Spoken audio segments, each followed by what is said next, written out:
But as you know, this week, thousands of Cubans have been taking to the streets to protest the economic crisis that has been happening there. Now, this is not necessarily the economic crisis that the right would have you believe, which is communism.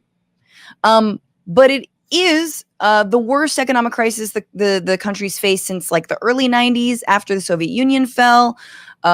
Cuba relied a lot on money from the Soviet Union, but so the economy shrunk like 10% in the last year. COVID has hit it horribly, not health-wise until recently, but because the country relied so much on tourism.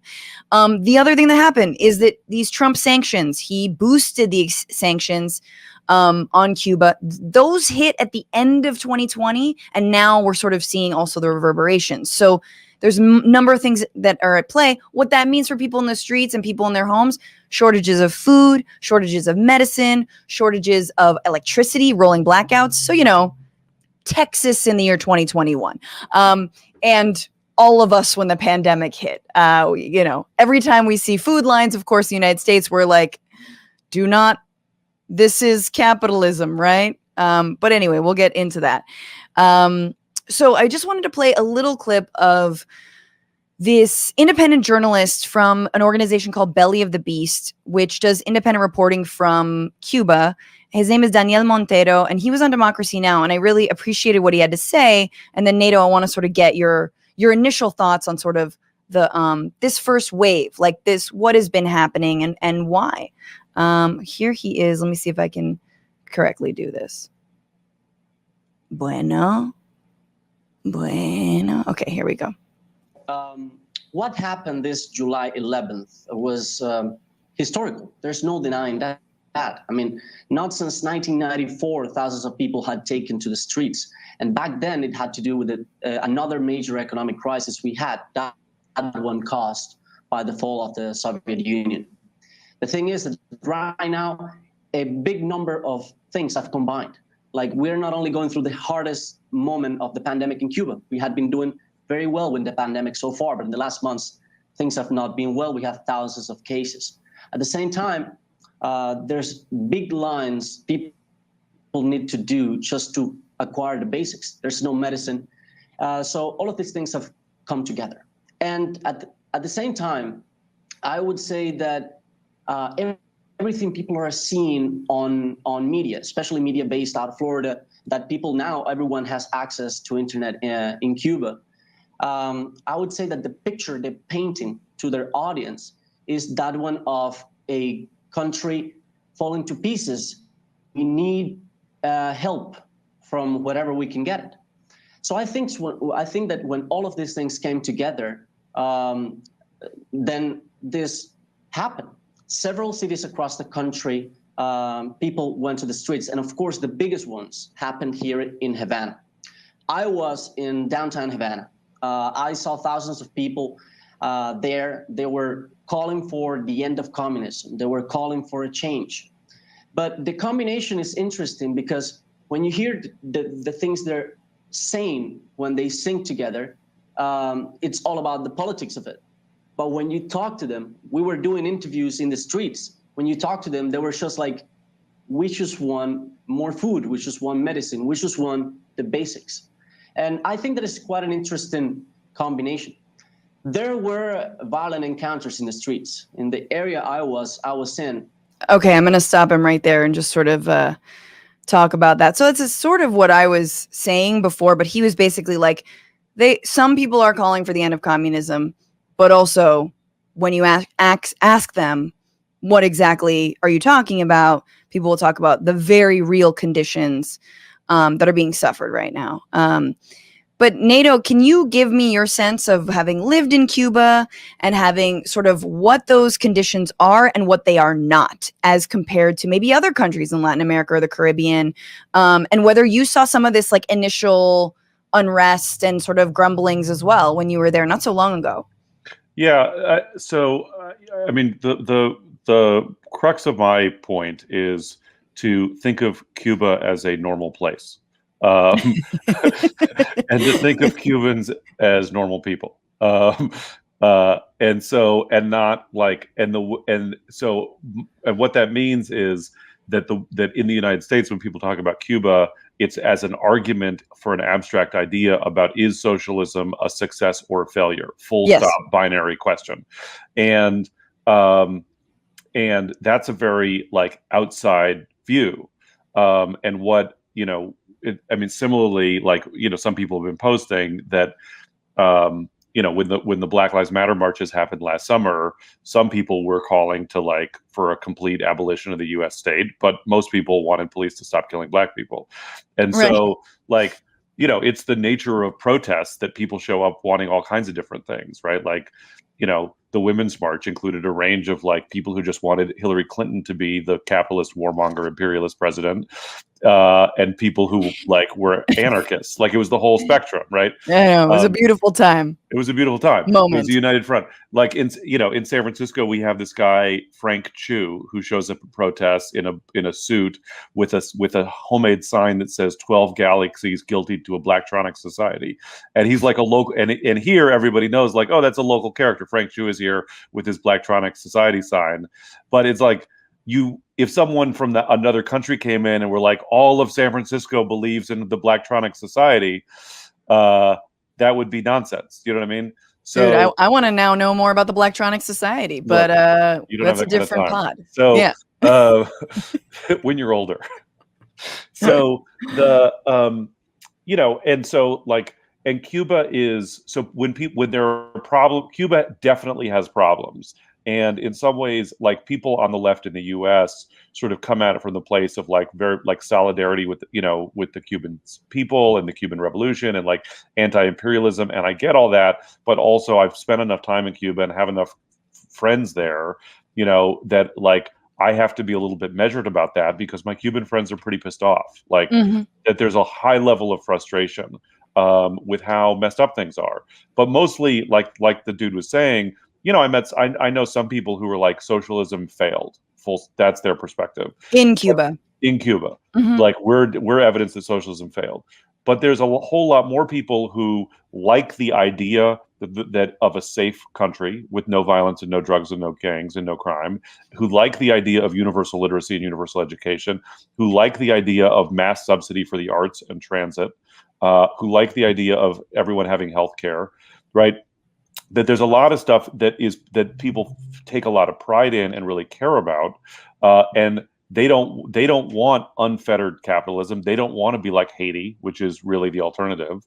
What they want is enough food and enough money, and some of that, and because it's like some of that is clearly the fault of the U.S. embargo, but it's like people, people don't like the embargo, but the people that I knew, like I heard a bunch of people say, I'm sick of blaming the U.S. for all of our problems. Like, I'm sick, like we have to take some responsibility. Like I wrote this piece about Cuba in the LA Review of Books when I was there, and I showed it to a Cuban friend, and he was like, this is all right, NATO, but I think you were too easy on us.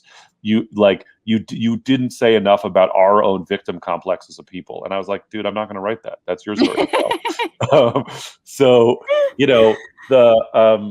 But I think that's interesting that you even say that, like it even feels weird to even, say that we are an anti-capitalist anti-capitalist and anti-imperialist, politically, and a progressive show, and even sort of talk about Cuba in a way that it does feel semi-paternalistic and like, well, what gives you the right, and why are we even having this conversation? And it is nothing gives us the right, literally nothing. and I think, but I think I'm available to tell anyone how to run their country if they want. Like, it's not Cuba, U.S., Israel, Philippines, whatever. I'm here for you. Hey, yeah. I got a tip jar, patreon.com. But I do think because of the U.S.'s historical involvement in Cuba and the proximity to the United States just in terms of distance, right? 90 miles or whatever it is from Florida, and the number of Cuban Americans and immigrants who now live here, I feel like the fates are tied. And that doesn't give us a right to be paternalistic or discuss it in a paternalizing way. But I just wanted to name that it is, it's an interesting exercise anyway. Huge. I mean, there's a way, like, Cuba is important in a way that, like, is not the case of a lot of other countries with 11 million people. Like in terms of our, just from the beginning, Columbus sails the ocean blue, comes to Cuba, 1492. Like Pirates of the Caribbean, that's about Cuba. I love how you went from Columbus to Johnny Pirates of the Depp. Caribbean. Look, Slavery, like Cuba, like was the second to last country in the Americas to end slavery. Like there's basically 100 years continuously of slave rebellion and uprising prior to the Fidel's revolution in 1959. The Cuba's incredibly important in the history of the American mafia, and the mafia getting set up in the U.S. Havana was Vegas before Vegas was.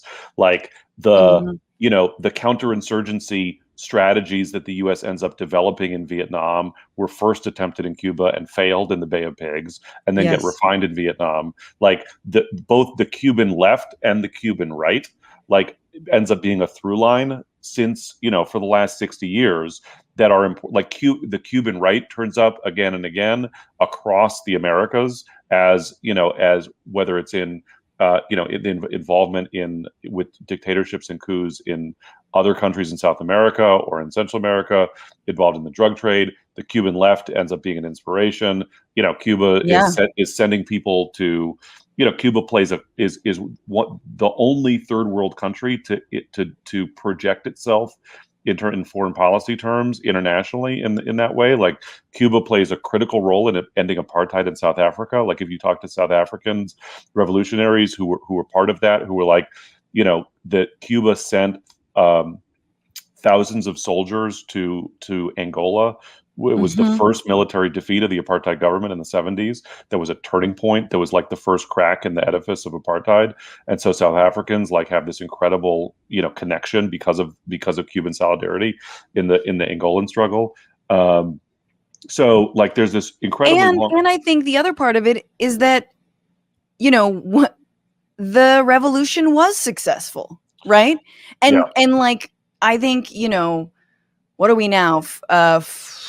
40, 60 years of success or relative success is successful, right? I mean, I think the United States has largely backed off in the last 30 years. I mean, it has resulted to, after Bay of Pigs, after the assassination attempts, has resulted to crippling sanctions, but largely has given up trying to coup Cuban leaders. Now, I also just want to say, I've only visited Cuba once. It was for a week.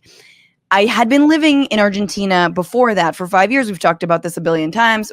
I've lived in Buenos Aires, a city that is insanely unequal when it comes to class and the economy, in terms of, children rifling through trash in the street while, tourists and others eat, steaks in outdoor settings or whatever. Like that is, and it is perpetual. And you cannot go to certain neighborhoods as a tourist at night or as anyone at night, because you will be robbed, you will be kidnapped. There is an insane amount of crime, but actually relatively low crime, in relationship to the amount of inequality that exists in a city like Buenos Aires, a city like Rio, a city like Sao Paulo, so many other cities throughout Latin America. And when I went to Cuba, I was like, oh, I'm walking through the streets at 11 p.m. in a neighborhood I've never been in before.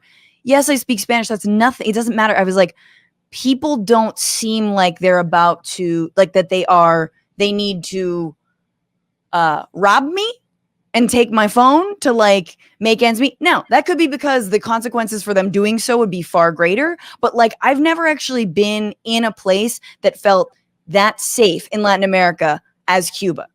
I'm as Havana. I felt incredibly safe. In other countries, capitalist countries, incredibly unsafe.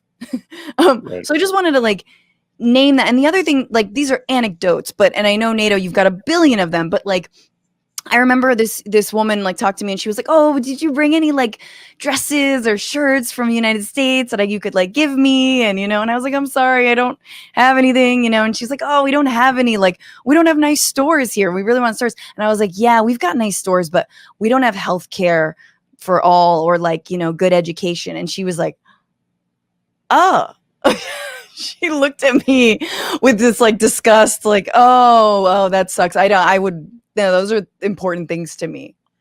Yeah, I mean, trying to explain to Cubans how like we have massacres in the United States, like a gunman will walk into a place and open fire and kill 50 people.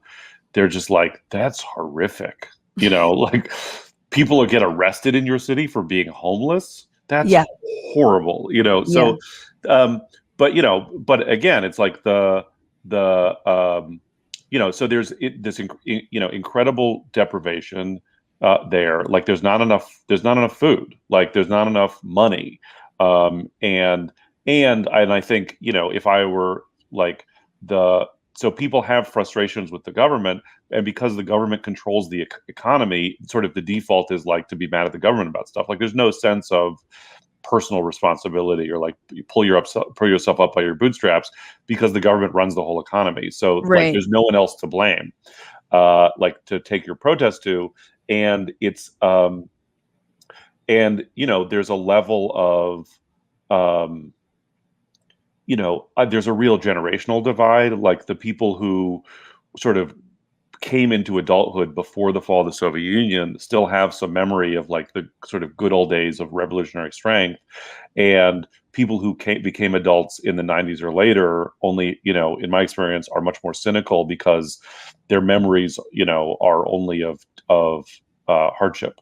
The 90s were rough. Yeah, I mean, it's the Soviet Union falls in '89, and in the next 6 years, caloric intake of the Cuban people dropped by almost 30%. So like the Cubans will say, like, we went to sleep rich and we woke up poor, and like living through the special period, like you talk to people who hunted cats or ate like sauteed banana peels in olive oil and onions, or ate sponges, like, to survive.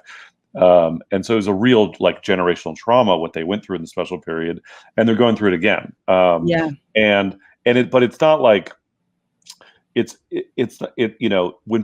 I say that people are mad at the government, like there's usually not like, I want the government to change these 4 policies. It's not that specific. It's just like, we're broke and we want things to be better. And I mean, the other thing I would say is, like, just to put it in the broader context of Latin America, like, as much as people are like, there are protests in Cuba, and therefore people want an end to the entire system of government and unfettered capitalism. Like, literally a month earlier, there were 19 people were killed in protests in Colombia over the same shit.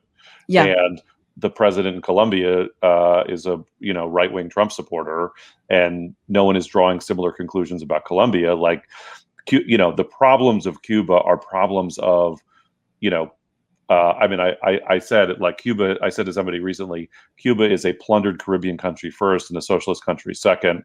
And they were, the person I was talking to was from the Caribbean, and they were like, plundered Caribbean country is redundant. They're all plundered. What's going on, Frantifa? If you haven't already, subscribe to this channel right now. Hit that button. And also, you can become a patron and support the show every single week. Get access to bonus episodes and exclusive merchandise. Patreon.com/Bitchuation Room. Do it.